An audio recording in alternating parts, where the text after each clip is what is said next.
নমস্কাৰ শুভাকাংক্ষী ৰাইজসকল সকলোকে শুভ সন্ধিয়া জনালো দেই।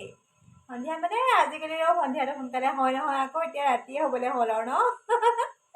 আজি মানে কি হৈছে, আমিতো ৰাতি ভাত নাখাওঁৱে, কিন্তু আজি মানে পাপা আহিলে। পাপা মানে এয়া থাকিব আজি, তাকে এয়া দুজনে পাকঘৰলৈ আহি পিনি এতিয়া মই এয়া যোগাৰ কৰি আছোঁ ৰাতিৰ কাৰণে।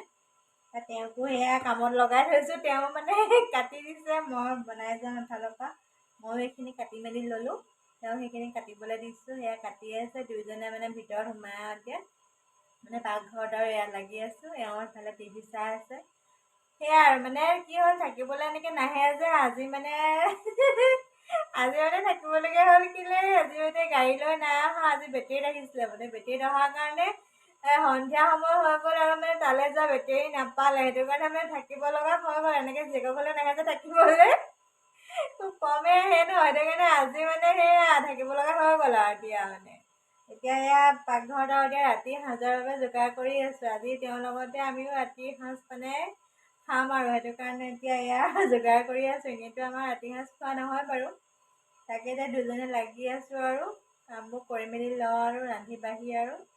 ঠাণ্ডা বতৰ ইফালে আৰু সোনকালে খাই বৈ আৰু শুই থকাহে কথা আৰু।